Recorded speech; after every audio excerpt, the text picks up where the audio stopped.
అత్తగారండి ఒక 200 రూపాయలు ఇవ్వరా? 500 ఇచ్చాను కదా. నేను ఇచ్చింది నిన్నే అయిపోయింది. పిజ్జా తినేస్తాను అనమాట. ఏటైందంటే అత్తగారు చూడండి, నేను చెప్పింది వినండి. అయితే నాకు మీరు 500 ఇచ్చారా? నా పిజ్జా నేను తినేసి ఆ బిల్లు ఇచ్చేద్దాం అనుకున్నాను. అనుకుంటే మా ఫ్రెండ్స్ ఏమో ఒక బెట్ వేసారనమాట. ఎవరో మా అత్తగారు అందంగా ఉంటే వాళ్ళే డబ్బులు పే చేయాలన్నారు. అది మీ వల్లనే అయింది. మీరు అందంగా ఉన్నారు. అన్ని ఫోటోలు చూసారనమాట. అన్ని ఫోటోలు చూసి మీ అత్తగారే అందంగా ఉన్నారు కాబట్టి నువ్వే బిల్లు కట్టాలని చెప్పేశారు.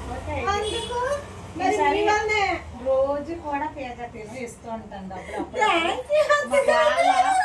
రోజు వెళ్తాను. మా అత్తగారు అందంగా ఉన్నారని అందరూ మెచ్చుకున్నారు అత్తగారు. అందుకే థ్యాంక్స్ అమ్మా.